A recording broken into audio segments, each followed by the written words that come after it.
Hey, my friends. As we all know, this long chapter of our lives continues to be challenging. So, when I heard about a fellow Pilates instructor's studio in Toronto, Canada, being broken into and vandalized, I knew I wanted to help. Lily Viola, the owner of Lily Viola Pilates Studio, opened the first classical studio in Toronto and takes pride in developing a supportive community where everyone feels at home. It's a place that honors Joseph Pilates' work and provides focused, quality instruction. After waiting for months to reopen and working diligently behind the scenes, reconfiguring the space and making it safe for her clients, now Lily has to deal with buying a computer, printer, and other items necessary to run her business. Please consider donating to her GoFundMe campaign, and any amount will help. If you'd like to learn more about Lily's studio, you can visit lilyviolapilates.com. And with that, welcome to All Things Pilates. I'm Darian Gold. Arms come down. Make sure that front leg is bent and reach up, up, up, up, up. Good. And again. And exhale and deepen your exhale as the carriage comes in. Today we have with us Simona Cipriani and Joe Muscolino, a wife and husband powerhouse. They impart Pilates information from two different perspectives. Simona is a second-generation instructor from the Romana Kryzanowska lineage, and Joe is a chiropractor who specializes in manual and movement therapies. They'll be speaking about Pilates and pathologies, and how to help Pilates instructors and students handle the various health challenges that may occur. In 2006, Simona became a faculty member of the State University of New York at Purchase College, where she teaches Pilates and has created her Pilates certification program, The Art and Science of Contrology. She also teaches this program internationally and has presented it at workshops and conferences around the world. Her training in massage therapy and Feldenkrais assists her in offering her students a fuller Pilates experience. In 2004, Simona was part of the massage therapy team at the Summer Olympics in Athens, Greece, and the 2006 Winter Olympics in Torino, Italy. Simona opened her own Pilates studio, The Art of Control, initially in Mount Kisco, New York in 1996. Then 10 years later, she relocated to Purchase College for another decade. And finally, 4 years ago, opened the Art of Control Pilates studio in Stamford, Connecticut. Simona created a DVD series in 2014 that includes pre-Pilates through to the advanced level. Joe, the other half of this dynamic duo, conducts hands-on manual and movement therapy workshops to movement professionals, both nationally and internationally. Drawing on his education and 30 years of experience, Joe authored 8 major publications that include the Muscle and Bone Palpation Manual with trigger points, referral patterns, and stretching, and the Muscular System Manual, the skeletal muscles of the human body. A practitioner doesn't even have to speak English, as Joe's books have been translated into 9 other languages. Joe's prolific writing has also been featured in publications such as the Massage Therapy Journal and the Massage and Bodywork magazine. Now, Joe is very busy with his new endeavor, a streaming video service which offers 2 distinct programs, Learning Muscles Continuing Education and Muscles Anatomy Masterclass. Writing is an avenue that has worked well for both Simona and Joe individually, but together they've also written Pilates articles for the Journal of Bodywork and Movement Therapies and Pilates Style magazine. Zooming in to discuss how they combine and apply their 2 disciplines with students are Simona Cipriani and Joe Muscolino. Hello, Simona and Joe. Thank you for coming on to the show today. Hi, Darian. Hi there. All right. So I have to ask you right in the very beginning, how did you two meet? Okay, I'll start on that one. Simona had been a student of mine at the Connecticut Center for Massage Therapy. I taught primarily science classes there. And after she was done being a student, she invited me to teach a workshop at her Pilates studio. And it was the first time I had ever integrated kinesiology, the study of anatomy physiology of the musculoskeletal myofascial system to, yeah, a lot of words, actually neuromyofascial is a better term, to movement, Pilates. And it didn't help that afterwards there was a party for one of her instructor's birthdays with this amazing chocolate raspberry cake from a French bakery. Oh, God. And what does that mean? What does that mean, Joe? Well, I mean, up until the party with the cake, I only thought of it as a very professional. But then there was a casual party afterwards, and we got to chat, and I came to know her as a person, and then from there it began. Yeah. Oh, so it's over a dessert. Mm-hmm. Simona, is that what really happened? Yes, that's true. That's true. Having had Joe for 3 terms, actually, he started with teaching the anatomy and physiology. The first semester was a bit on the stiff side. So he was very strict and, this is how you have to study and this is what's good for you and all that. And then the second semester was a little bit more interesting. It was about neurological things. So it was more like a little bit more relaxed, a little more out there. And so that was like, he's getting, it's getting a little bit more flexible and funny and all that. And then the third semester on the kinesiology, I fell in love with him because he was just so great in teaching. Like I could see the real personality and everything that he really puts into the teaching, is so passionate about it. And so that was really how it went on my side. And then of course, after school was over, then it was very easy to get the conversation going because we had so many things in common in terms of people and obviously client and patients and what's interesting about movement in general. So it was a really organic way of picking up a conversation. By the third semester, you were falling for this gentleman. How did you stay focused? I had to stay focused because, studying English and science was not easy for me. Obviously, by, coming from a different country and learning a different language, and science was always very scary to me in terms of learning because it was never my forte in school. And so maybe that was part of it too, that it made it everything very accessible and very available, even when you didn't have a strong scientific background. I really understood that if you have a good teacher and it really breaks it down for you and gives you step by step, that you can also really learn something that maybe it wasn't possible before. After the third semester, and you probably most likely got A's. Because I study a lot. Yes. Yes. And you wanted to impress your future husband. Did you know early on that the two of you would be working together? Did it seem like an obvious fit? I'm not sure if it was obvious. I know that Joe liked to do some sports. He was playing tennis and he was active, always pretty actively physically. I don't know, like, if I could just imagine that he would go right into Pilates or doing things like that with me. But I knew that the love we have for both education and, wellness and movement therapy or any kind of therapy, that would bring us somehow together. Yeah.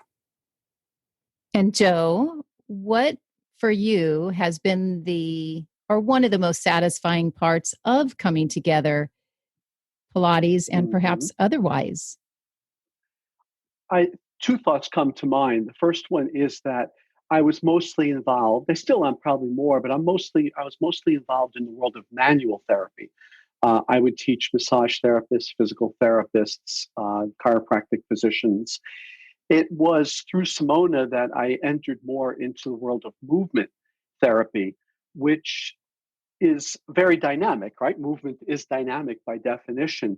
And it was also more challenging to relate the concepts, the underlying fundamental concepts of, again, that term kinesiology, which is musculoskeletal anatomy and phys, to mechanics, biomechanics could be substituted, to movement, which is constantly changing in positions, joint angles, forces, etc. So that was enriching for me from the very beginning. And then the other part is that I'm much more linear in my thought process.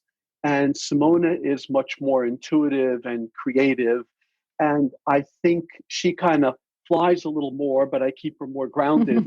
And she kind of lifts me up from being quite so A, B, C, D. So some of the things we can accomplish together are greater than I think, speaking for me, I could ever have accomplished on my own. So I feel that we have a really nice synergy in that particular regard.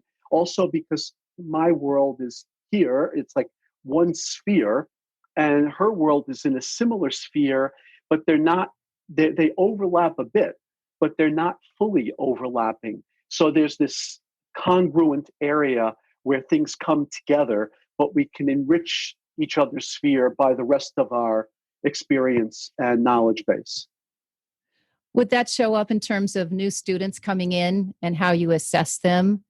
Do you naturally assess, let's say, a chiropractic patient and a Pilates student? You assess them individually, but are there times when you come together to work with, at least in the Pilates world? I'll start there, I guess. So first, in a few worlds, because we have a health and fitness center that has a full Pilates studio with apparatus, multiple apparatus, etc. But there's also myself as a chiropractic physician, another chiropractic physician, an acupuncturist, a massage therapist. So we have that situation where they're literally, I mean, literally, this is what, Tuesday, the end of last week, I did some work and assessment on one of Simona's clients. And tomorrow, I'm coming in to do something again with another one of her clients. And most all of my patients, every one of my patients, I very often like to say, I might be able to get you well, but I can't keep you well. If you want to keep well, then you need to be physically active. And to me, the one best method of body conditioning is Pilates. If not, I'll recommend yoga or fitness training or anything they'll do, swimming, running, whatever it might be. So a lot of my patients then become Pilates clients. And you know what? I don't see them as often in the future. That's good and bad, I guess. Well, no, that's it. The first goal was for someone to be healthy. So that's good. Yes. Simona, when a new student comes to you, do you have a very specific way? You remember when Romana would always tell us to watch somebody walk forward and back. Absolutely. You do something like that before you get them on the reformer? Yes. I think I get, if I talk to them on the phone and I take the appointment, I like to speak with them just to get a sense of who they are, just with their voice, with the tone of voice, how they speak, what kind of words they like to use. And of course, when they walk in the studio, I notice how they walk in, their mannerism and their posture. I observe them when they sit down to take their shoes off and how they, so all these little tiny details are very important for me just to have a little bit of a bigger picture. But the most important thing is when I see them move. Movement for me is the way it gives me really more insights, because when I see them moving, I see what's moving, what's not moving, what they choose to do. Even though I might say something to them specifically, I just notice if they chose not to go in that direction or what direction they went to. It's a really important reading time for me. And Darian, I'm sorry to step in, but to more of your question from before too, it's not just in our center with common patients, clients that we work together, but we've done workshops in the United States and around the world where sometimes I step in and talk about the foundational anatomy of something, and then Simona steps in and brings someone up onto the apparatus or mat there and begins bringing them through movement, and then putting into action some of the concepts I brought out, but then bringing out her, frankly, tremendous eye for what's called either body reading or being able to see someone's posture and movement. So we also work together that way, and we write articles together, and we're doing her book together. So there are multiple ways that we do work together in that fashion beyond just what I had mentioned before.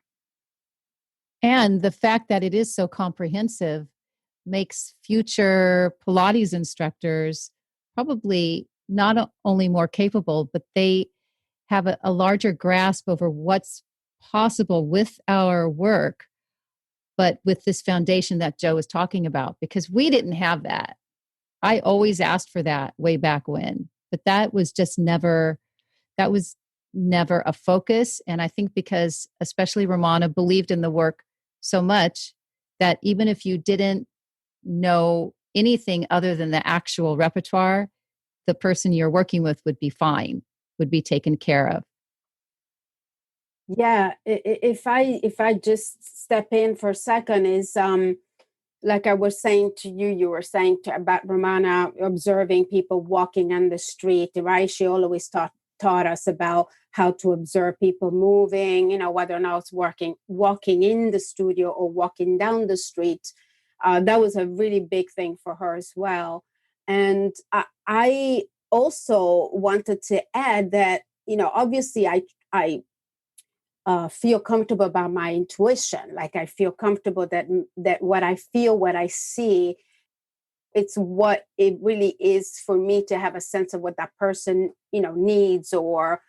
But it's really wonderful to have someone else going too, like you're saying, that can actually fortify or say, yes, everything you said to me, all your observation and all your intuition, feelings, or whatever about this person is in fact correct. But then it goes on and says, this is why it's correct, or this might not be why, or why is incorrect. So then we talked about more like the scientific part, or, the postural assessment thing, and, what kind of exercise to do or not to do. So that's really reinforcing everything that you think, it's a good feeling, like you're in the right, path. You're in the right path. Darian, I'll add a little more into that too. And that is that I think that if you have a client who has a perfect body and no injuries and everything is symmetrical, that you can simply bring about the choreographed routine, whatever level it is, whatever apparatus, mat, etc., and just literally follow it like an automaton, and they will improve tremendously so. But I have never met someone with a perfect body and someone with no pathologic conditions in their past or their present. And then comes the artistry of being a Pilates instructor, and that is knowing how to choose amongst the 500 exercises, which ones you choose for them, and knowing how to modify those exercises appropriately for that person. And that requires you to come at it one or another way, or ideally both ways. And I think sometimes this one or the other becomes this binary decision that some people feel like, no, just be intuitive, just look, don't think through this, don't get stuck in your brain. And other people are like, no, you have to have evidence-based research for why you're doing what you're doing, is if someone, Simona was a professional ballet dancer, Romana was a professional ballet dancer, they're naturally going to be more intuitive. I did not have that kind of a background. I was active, but I never had that kind of a pursuit with movement. So my approach is much more linear for critical thinking to go through the steps. If someone is lucky enough to be unbelievably intuitive, then maybe they never need to learn the science. Maybe. I think it's always going to help them. Simona, even though she's, what's that? Like Joe. Like Joe Pilates. Well, I think like Romana mostly, yeah, because I think Joseph Pilates, I believe he actually had a lot of knowledge about the body. Through self-study. Self-study, but also through, books. And, you see these pictures in the studio as well about the anatomy of the body, even the visceral, I believe I saw pictures of that on his wall. But like Romana, for instance, I know Romana might have not had an extended knowledge about the, anatomy, but she did. So that was the point I think Joe was making, that, she had a great sense of movement, kinesiology, intuition, that she was great no matter what. Yeah. I don't see how it could ever hurt to marry the two ends together, to be able to go left brain, right brain, both brains, and be able to... Hence, we have the dynamic duo. She's Batman, I'm Robin in that case. But so I think that anybody can benefit from having that ability to critically think so they can creatively apply. And then even if someone is absolutely intuitive and knows exactly what to do for their client, if you are going to interact with other health professionals, then it might be incumbent upon you to be able to express in words, and in words that are understood to health professionals, which usually means kinesiology terminology, medicalese, so that maybe they don't automatically believe that Pilates is great, but when you can speak professionally and communicate well to them, that will buy them over much more quickly and permanently. I agree. Joe, when you talked about pathology, and today's topic is Pilates and pathologies, what is a pathology and what are pathologies? Okay, well, first I'm going to say I love roots of words. And if you go back to the word pathos, then the root of that word is emotion. So someone who is empathetic, empathic, or sympathetic, they have feelings. And people with pathologies, and if we're talking neuro, myo, fascio, skeletal, and I don't want to leave out nervous system, neuro, and I don't want to leave out fascia for everyone who understands the importance of fascia. But the typical word that's used is musculoskeletal. So for anyone with a musculoskeletal injury of any sort, whether it's structural to tissue or functional in how the nervous system interprets your role in the world, then they're usually not going to be, yes, I am hurting, it is horrible, I cannot move. They're going to have emotions. And I think that's where the root of the word pathology came.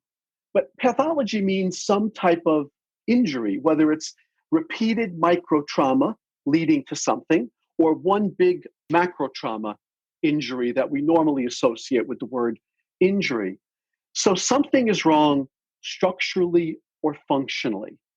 And at that point, it's a matter of trying to see if we can, A, slow down the progression, B, stop the progression of it, C, make them somewhat better, or D, make them all the way better, or E, make them even better than they were before. And you either need to have an eye for where they have these dysfunctions, or you need to be able to take a step back, stop and say, oh, the pelvis is low on the right, the leg is short on the right, they're dropping their arch. Because they're dropping their arch, pelvis drop down, they have a scoliotic curve to compensate, et cetera, and say, well, how can I bring the arch back? Well, which muscles strengthen the arch? Oh, those muscles. Which muscles might be leading toward a dropped arch because they're overly tight? Oh, it's these. I strengthen these, I loosen these. Or you simply make them work symmetrically to try to hopefully bring them back that way. How's that? Does it mean that's good. That's good. And now I have 5 more questions. Yeah. Does it mean that if someone comes to Simona and he or she has an injury, there's pathology happening because of the injury, right? Well, the injury is the pathologic condition. Okay. To be fair. Okay. In terms, yeah, terminology. Then this person works with Simona and they heal. They get better, even better, what you were suggesting. Does that mean they no longer have a pathological condition because that injury is now healed? I'll step in real quickly and let Simona go further into this. First of all, in my opinion, no injury is ever 100% forgotten by the body. It's very rare.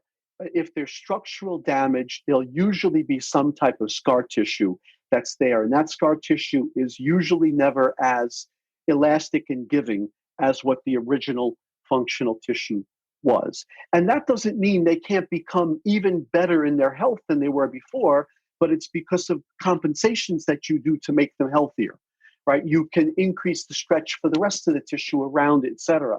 And even functionally, if there's no actual integrity loss, the nervous system remembers that there was an injury. And it will always be a little more vigilant to say, oh, she injured me here before, he injured me here before, and he's starting to stress the area. I'm going to tighten the muscles and splint and armor and protect the area quicker than they would have before. Now, if you get yourself healthy long enough, then that might be so long forgotten that it is no longer it's negligible. But I do want to say, I think that every injury leaves some mark, but the Pilates instructor can usually come in there and, depending on the circumstance, very often bring them to where they were and far better, even if there's still something in there that is not fully healthy. Simona? So obviously, I think everything needs to have a name, right, for people to be able to recognize something. So, if we give it a name, like I have a pathology that it's called herniation of the disc, that people can also be a little bit more familiar with that. There's also other names, pathologies, where I think they use names to just say, we don't know what that is, like fibromyalgia, for instance, or something like that. So in our case, in terms of Pilates instructors, I think we need to make sure that obviously we understand the situation and that we look, first of all, not to make any things difficult or to worsen the situation. So do no harm also applies to us. And then movement is our first important thing for clients to be able to feel that even if they do something or they have something, they can still be active, they can still move and go forward in their life. So I think what's important for a Pilates instructor is, one, recognize what it is so that we don't make it worse. And second of all, to notice what they can do easily and then start working from there. And then look for where they're lacking, movement, or they're lacking their sense of confidence in that particular area or particular equipment or particular, path of movement. So I think if we're putting all that together, then we're able to make them feel that they can still be comfortable and not fearing that they have to lack joints or lack movement or avoid certain things that they love to do just because we have this pathology. So that's when my approach is. That's what I start to do. And I see and I notice that when people feel better, a little easier, they don't fear to move, they are feeling that they actually are getting the circulation going, getting the breath going, doing a little stretch here, a little abs there, then they can feel a little more at ease for whatever that is.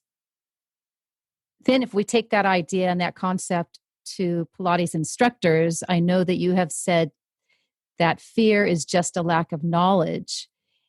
How do you help teachers who might lack their own confidence with working with an injured student?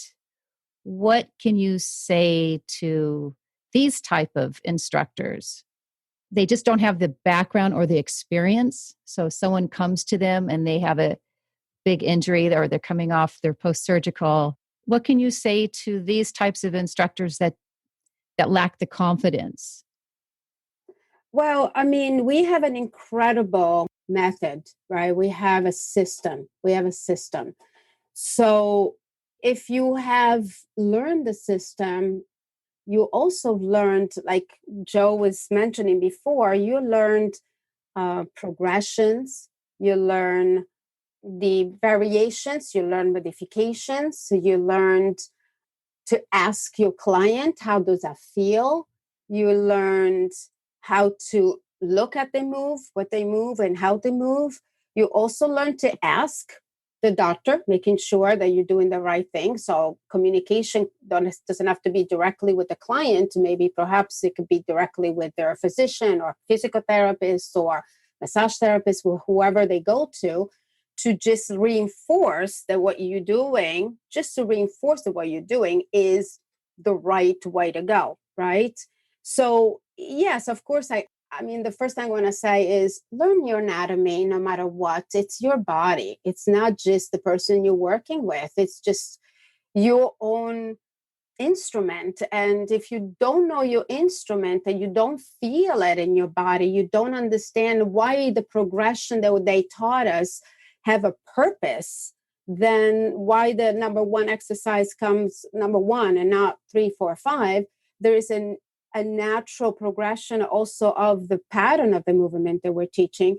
Then just do it for yourself. And then, once you learn a little more, even if it's a little more, then you'll be able to understand better the method. You'll be able to actually appreciate what we learned. And then you can easily make it easy for the client to understand it. Okay, yes, you have sciatica. And if it's very scary for you to say, I have sciatica, then you say, okay, this is sciatica. It's just, an inflammation of the nerves. Everybody has that nerve. Everybody can possibly get it inflamed. And when it's not hurting because it's not acute, you come to the studio. I'll show you beautiful stretches that we do with that, because I've been there. I've helped so many people with sciatica. They couldn't even move. They couldn't drive. They couldn't go to work. And, we have amazing things we could do through that method that makes people just feel that they're progressing and slowly changing,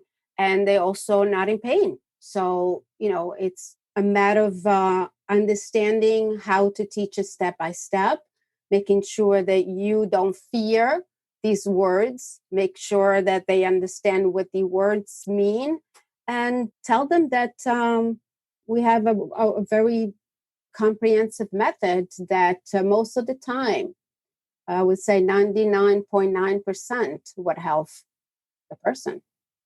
This is why it's so important, even those who didn't learn the work through Romana or any of the other Joe Pilates disciples. This is why it's so important to understand the entire system and to have the entire system in your body. And that's what you're suggesting, so that teachers don't feel like they can't address some kind of injury, pathology that's happening in a student that comes to them, that they have enough knowledge in their own body. So you're suggesting that teachers need to continue to do their own practice, their own continuing education, and we'll get to Joe's online courses in a moment. But Joe, don't take an hour, but go ahead and respond to what. Okay. So I'll just try and lay out a few things that came to my mind as Simona was addressing that. So first, anyone that, becomes certified through Simona with her instructor training program, they have approximate 600-hour program, and they're in the studio on a regular basis. And Simona's there and very hands-on, and she has regular meetings with the apprentices on an ongoing basis. And when they're done, most people live in the area and they're back in the studio to take lessons, or some might become teachers there. And there's this a mentor-mentee relationship that continues. It's not like they finish and they're cut adrift. Like we were. On a regular basis, well, I mean, your world with Sean and Romana, and then Shari, your world kind of became topsy-turvy, and that made it very challenging and difficult. But Simona has a real community with her people. So for just the Pilates, when you have that extensive a training program and you have it that thorough in how it approaches, that's one thing. A second thing, and this is funny, that Simona is touting anatomy more than I might be, but so I'll say this: if you learn your anatomy, which means structure, then you can figure out physiology, which means function. And if you know physiology, you can figure out pathophysiology, which is altered function. And if you know pathophysiology, you can figure out assessment. And if you can know your assessment, you can figure out your treatment. Now, you folks might not be comfortable using treatment in that term, but to me, movement professionals are doing musculoskeletal treatment. And they're very often doing it far better than chiropractors, orthopedists, and people who are physicians and physical therapists.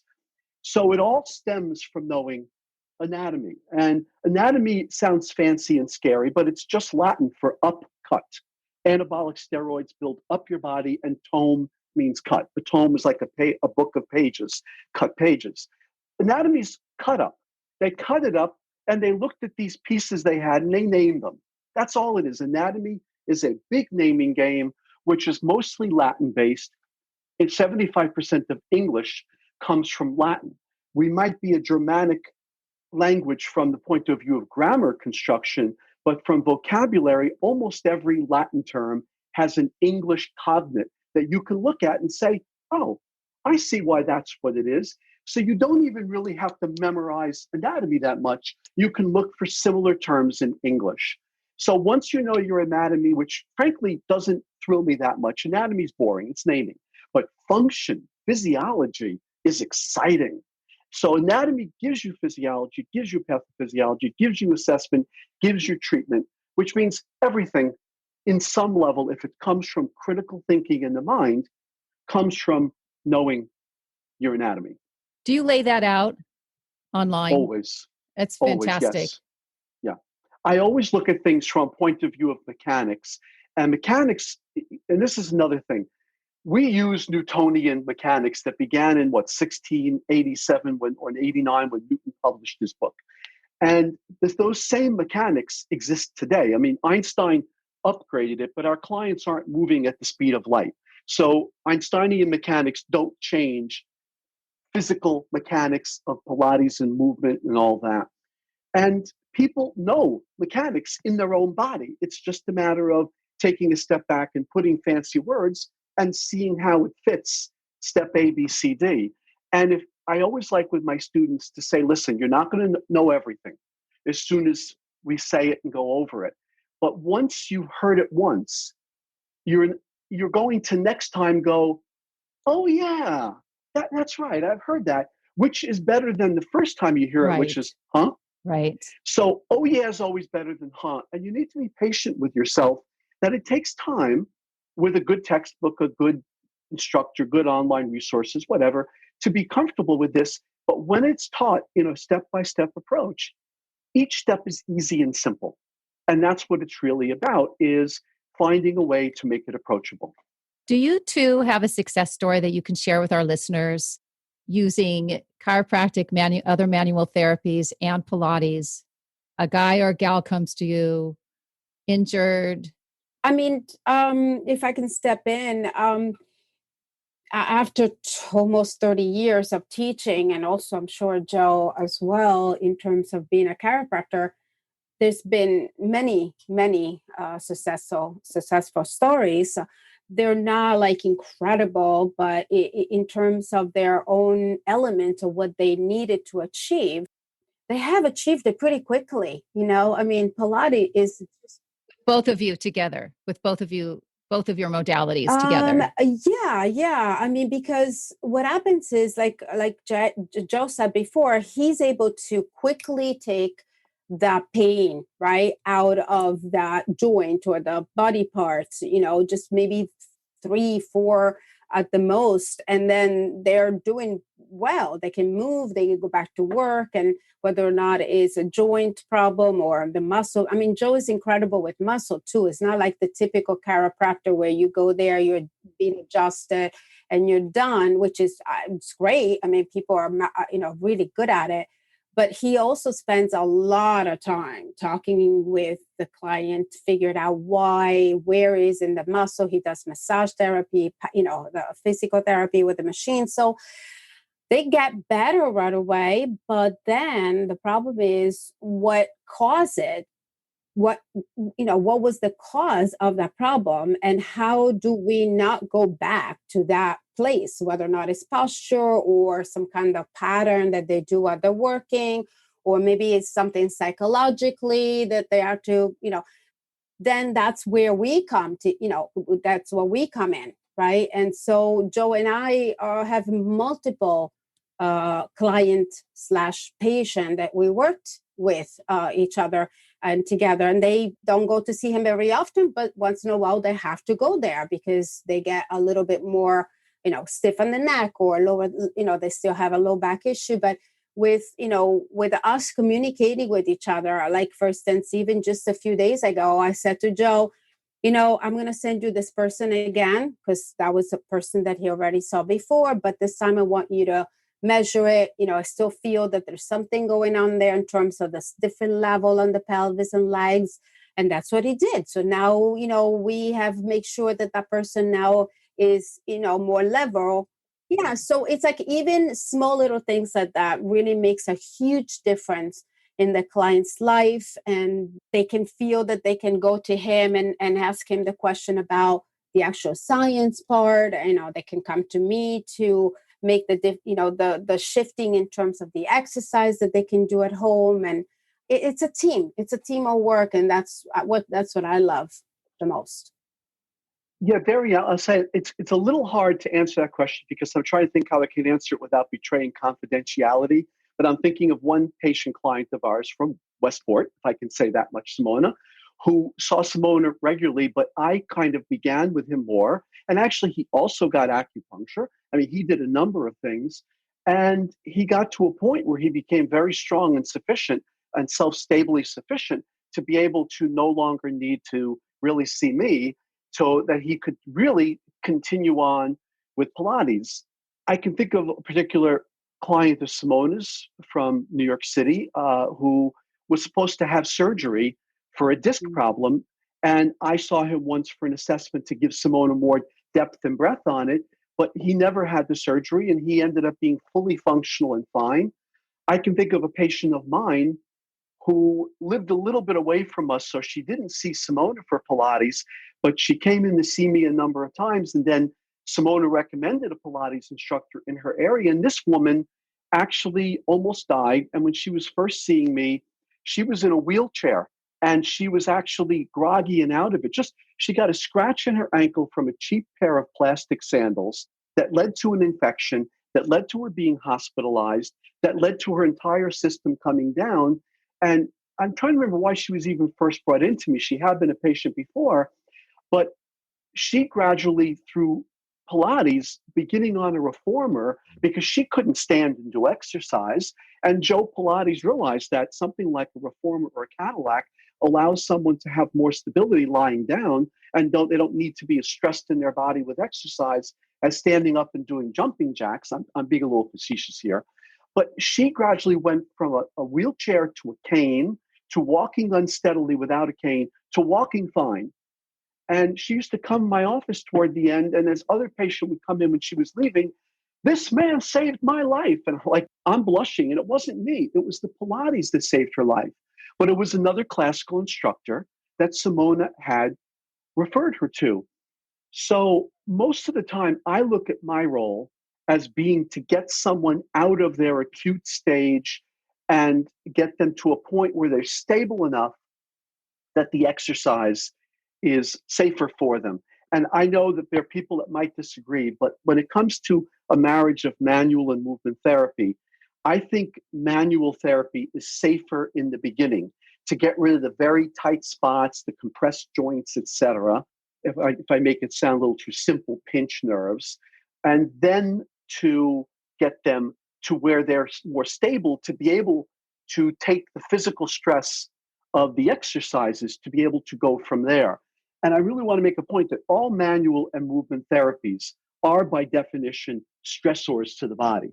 If you do a little too much, they'll get hurt more. But if you do just the right amount, each stressor asks for a little bit of change. A little more of a stressor, a little more of a change, a little more, even better change. A little too much, you blow them out. So I think that manual therapy is a safer beginning. And then I think that movement therapy, Pilates, just brings them all the rest of the way. And I'll repeat, I don't see the people who do Pilates with Simona regularly that often, except for occasional exacerbations and tune-ups. And that to me is the amazing thing about Pilates. It does strength, flexibility, and proper neural control. And I think it does it better than any other one method of body conditioning. Okay, so now I have to ask you, do you practice Pilates? And now I can so proudly say, so I will say that I was a little bit on and off for a lot of years. No, I'm just going back in that I played tennis regularly. I used to be a runner. And at a certain point, I went to cardiovascular in a gym, largely because of a lot of history of heart disease in my family that I felt that cardiovascular was essential. But I had a disc herniation coming back from a trip to, I was in Korea, and then I was in teaching in Dubai, and then teaching in Qatar. And I had long trips, and I ended up with a disc herniation. And although I had done reformer at periods of time in the past, loved reformer, but never stayed regularly, after that surgery, and I was still traveling again, I logged 90,000 miles on airplanes last year.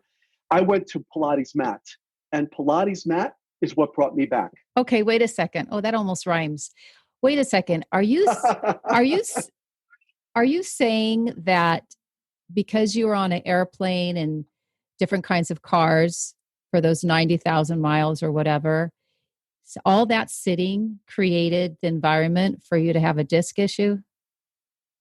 Well, I think that was part of it. Sitting is more stressful for the spine than standing is, than walking is. So that led to part of it. And then I remember when I was teaching in Qatar that I taught for 3 straight days. And then I saw patients. They wanted me to see patients. And I saw patients like 10 hours on one day and after work on the other days.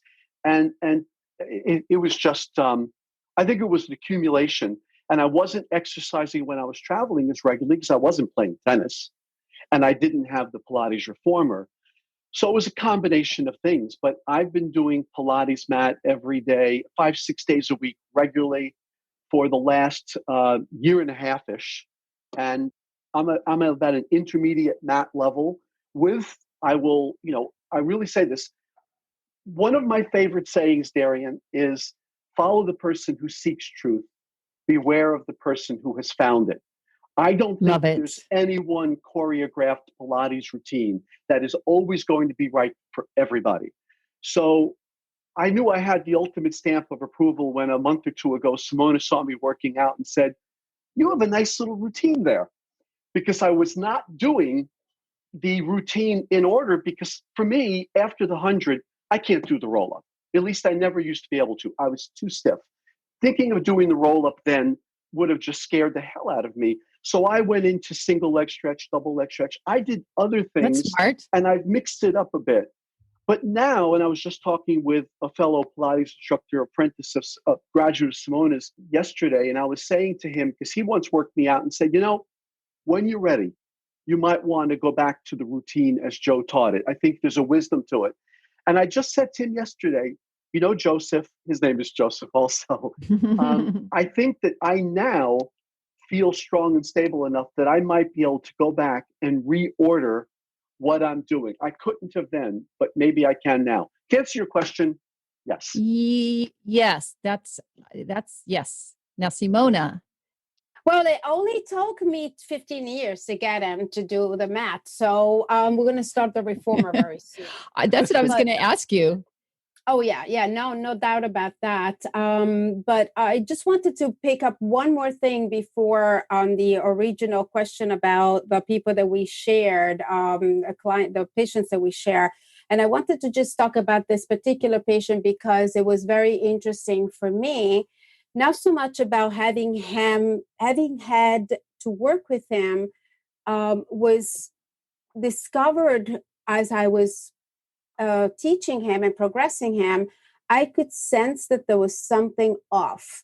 And I was able to, after a while of observing how the muscles were moving, how I felt the body was reacting to stretching, like the little twitches here and there. And I talked to Joe. I remember the day that I talked to Joe and I said, there's something going on there. And then, in fact, unfortunately, was diagnosed with Parkinson's disease. But I think what's important is also to look for signs and to be able to give the people also some time, right, to recognize and say, oh, okay, well, I might have to go and check it out, because they might not recognize that because they don't have the experience of working with 300 bodies. So, for us to work with different people, we learn so much that we can always use it as a alternative way of assessing them. So that was just a little bit of an experience that, we both had together with that particular client. Going back to, the fact that he's practicing Pilates, wonderful. We actually work out together in the same room. And it's really amazing to see that he's coming up with questions. It's like, oh, now I understand why you said that to me. And now I feel it where I'm supposed to be feeling it. And, I can see slowly that he's really accepting the amazing method, but also that he's capable of doing it. Gary, and I'll just add one little piece to this about how Pilates affects your entire life. I've played piano for many, many years. With this Corona time and more time, it's allowed me to finally go back and start playing to some degree the way I played when I was 18. And I played a piece the other day, and at the age of 61, I went to Simona and said, that is the best I ever played that piece in my entire life, even from when I was younger, because I was able to articulate certain notes and bring them out. And I really feel it was because of Pilates. That ability to stabilize one part of your body, to be secure and comfortable there and stable, and then to move another part, core stabilization, distal movement, whatever it would be, that it actually did that for me in the world of playing piano. So I'm seeing the fruits of Pilates slowly all over the place in my life. It's amazing. I'd be remiss if I didn't ask the two of you about breathing, because after all, Joe Pilates was quoted as saying if there was only one thing that he wanted his students to learn from him, it was to learn how to breathe properly. Simona, what are your thoughts about that? Breathing, for me, I think that for me, in terms of through his eyes, is that I think that he thought the breathing was essential, not just because we need it to survive and be alive, but it's actually essential to the movement in the sense that without deeper breathing and without being able to expand certain places in the body or exhale so deeply, which not a lot of methods I think really emphasizes, are so essential to the movement of the body, mostly the spine and the rib cage, really. So I think a lot of people just skipped to, okay, you got to breathe. Okay, that's great. We breathe with everything, and there's a lot of yoga breathing technique. They're amazing. But I think his point was, number one, to be able to focus on the out breath, the exhale, because we're not really breathing out as deep as we could. And obviously, when you're trying to go so deep in your rib cage, you get down to the bottom of your lungs, and you bite the waistline, and you're squeezing all the air out. then of course the movement of the inhale comes so easily, and everything besides the fact that you're getting oxygen and all this circulation, but it's like moving 12 pair of ribs plus the spine, what makes everything else move. So I think the coordination of the movement through the exercises also, like why do we breathe out when we go in the lumbar spine? Why we breathe in when we do extension, or why we do this or that? It's so combined with the movement itself that one helps the other. And I think that's really what he was after a little bit. Joe? Oh, no. Condense it. It's a very broad question, Darian. And I'm trying to think how I can whittle it in. I guess since my role, I guess, is more from the kinesiology mechanics point of view. I just like to say that you can either look at it very simply as the primary muscle of respiration, which is the diaphragm. And the diaphragm is a dome-shaped muscle. And the fibers go from the periphery 360 around to the central dome at top. And effectively, all muscles, a muscle is a very simple thing. A muscle is a pulling machine. It's no more than that. Never make it any more complicated. When a muscle contracts, it creates a pulling force toward its center. If the pulling force is greater than whatever the resistance is, it will either move bone A to bone B or bone B to bone A. Although in the case of the diaphragm, the other attachment's not a bone. It's the central fibrous tissue dome. So the diaphragm, when it contracts, is either going to lift the rib cage up circumferentially, which will bring the rib cage out, theoretically anteriorly, laterally, or it can pull the dome down toward the rib cage, which would then change the size of the thoracic cavity, lungs for breath, going downward, which would give you a belly breath. The rib cage moving is chest breathing or thoracic breathing, and the dome dropping is belly breathing or abdominal breathing. And certainly Joe Pilates, compared to, if I were to make two stark examples, and I'll sharpen the points, yoga people tend to do belly breathing. You see them breathe in, you see the belly come outward. Pilates people tend to do more chest breathing. They tend to tighten in their anterior lateral abdominal walls and do more of the rib cage chest breathing. I don't want to take a side and say either one is right or wrong, because both are good. One of the best answers to every question is it depends. And I will make one general statement that maybe can get me in trouble here, is if we were to take each to an extreme, I remember once teaching a workshop in Dubai, and it was half Pilates and half yoga people. And we were doing palpation of the psoas major, the abdominal pelvic belly. And the yoga people were a breeze to just sink right into their belly and get to the psoas major against the spine. And a lot of the Pilates people, it was really hard to get in because this is a complaint that a lot of PMA Pilates people have about classical Pilates, is they say that they're too rigid. And I think that's when you take this belief that if you're supposed to engage your powerhouse during an exercise, that you're then going to keep it engaged every moment of your life. And that's not the case. You're supposed to engage when you need to engage, but then when you're not supposed to be engaging, you're supposed to have a better relaxed tone.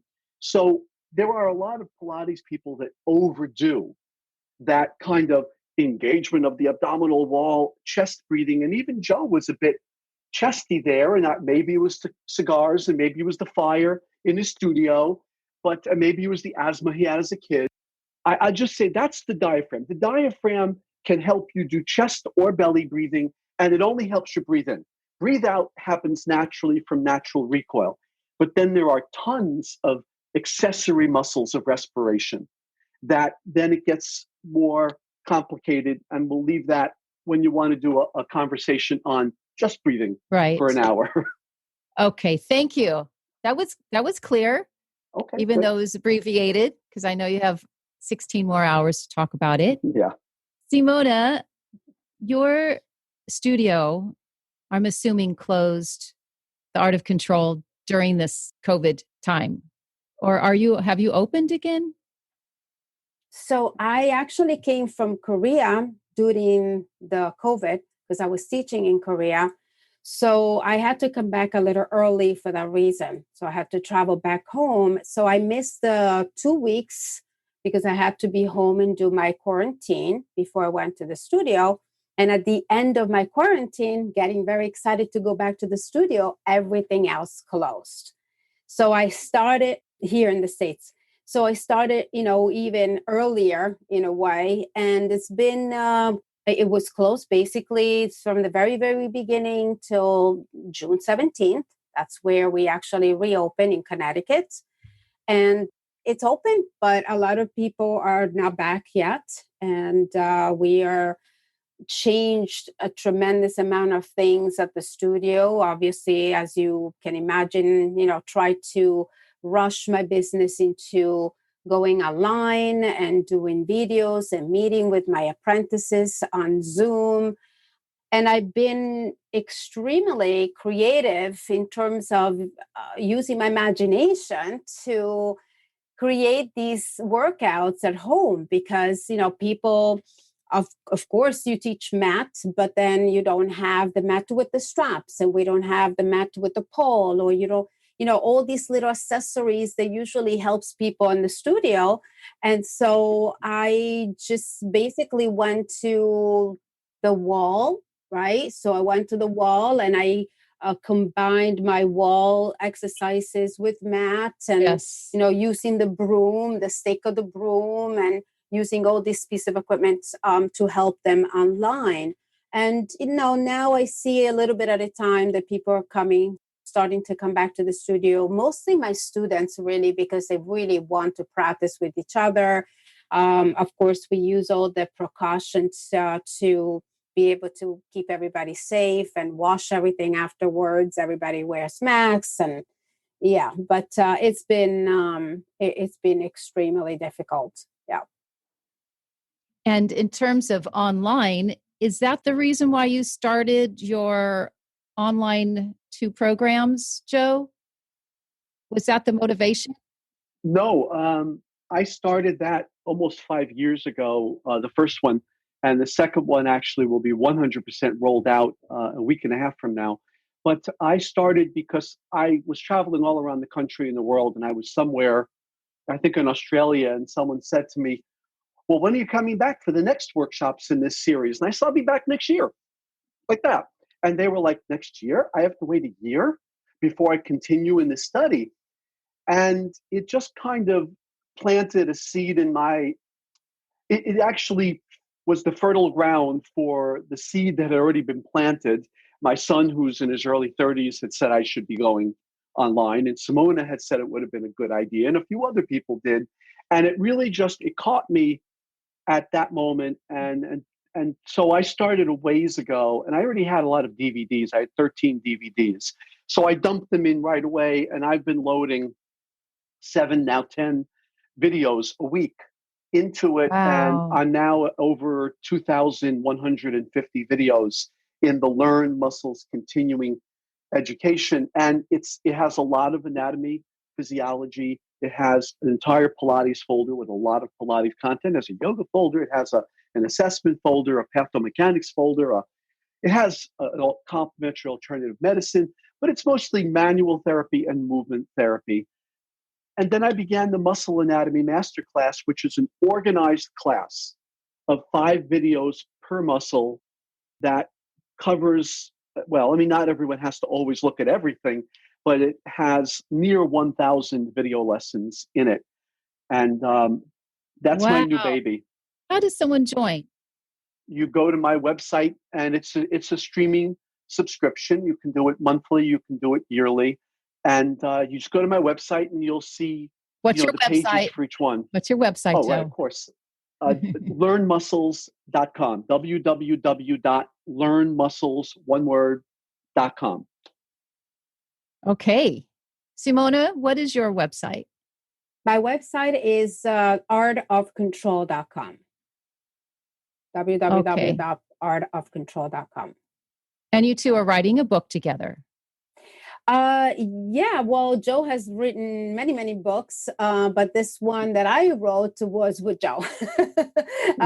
Yes. Simona is the principal author by far. And when will that be published? This is going to actually be coming out within the next few weeks. So exciting. Yes. I've been writing this book for over 15 years, and finally Joe came and said, okay, I can't take this anymore. I got to organize it for you because otherwise you never get it out. And in fact, that's happening. So I'm really, really excited. It's beautiful. It does. It sounds wonderful. One last question for both of you in terms of Pilates instructors in particular, but maybe this would just apply to anyone. We're still in a bit of a quandary and uncertain times. Do you give or do you offer advice or do you have advice that you can share with those listening that may be having some downtime and not feeling like when all of this is going to end? How can they keep their spirits up? Yeah. The only thing I want to say is that we all need the time to reinvent ourselves at some point or another. And this is a beautiful time to do it, not just because we're home and we have the extra time, but also because we wanted to, I think people need to see this world a little differently. And everything starts with us, right? Everything starts by doing yourself. So when you stuck, whether or not it's now at home or you stuck in that relationship or you stuck at work or you stuck with yourself, the thing is you have to be able to progress. You have to step out and you have to be able to find something that will give you a different flavor, to make you feel different, to look different, to try different, characters on yourself, and be able to then progress, get unstuck. And I just wanted to say the last thing about Romana is that she was so into the imagination. She gave me so much, but just teaching me how to use imagination, besides all the other terms that we learned with her. But because the imagination is where you create your world. It's not just to use it for your teaching how to imprint one vertebra at a time on the mat. It's actually how to see yourself like moving and be able to get unstuck in some places of your body or in your mind, how to get out of situations, how to be smart to know what's good for you, what's not good for you. Like, you were between imagination and intuition. These are the things that she taught me, and I use them every day in my own life, generally, just not in Pilates. So, that's what I would say to anybody. Just try to find something that makes you move, gives you something different to reinvent yourself or create a better image of yourself, and progression. Thank you, Simona. That's lovely. Joe, I'm going to give you the last word. I would just say that every obstacle is also an opportunity. And for those of us who are fortunate enough not to have become very ill, passed away, or maybe become ill and healed, hopefully, that I look at this time as, therefore, the opportunity, Simona said, to reinvent. It's a reset. We can reset our lives. The world has stopped to some degree. And speaking for me, I'm doing Pilates more. I'm spending more time with Simona. I'm FaceTiming and spending time more with family and friends around the world than I ever did before. I'm playing piano more than I ever did before. We have an opportunity, if we are fortunate enough to be healthy, but locked in our home more, to take opportunity. And movement is critically valuable, especially toward making us feel better with all ways, not just our body, but our spirit. So this is an opportunity for people to learn, study, move, interact, communicate, connect. Thank you. Joe Muscolino and Simona Cipriani. Thank you so much for your time. Thank you so much for your program. It's really delightful to be part of it. And thank you for inviting us. Honor and pleasure, Darian. Thank you. If you're appreciating this podcast, a great way to show it is to write a review. It really helps others find the show. All Things Pilates is produced and hosted by me, Darian Gold. Podcast production is provided by Audio Ephemera.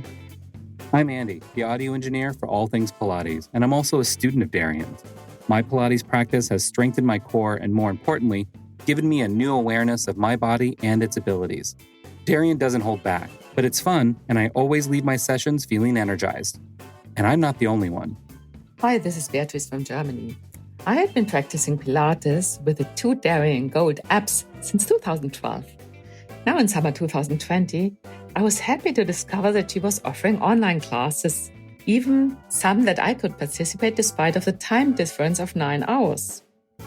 I was a bit skeptical too if this would work at all. But it turns out that she's a wonderful instructor. She sees everything and corrects you in your positions.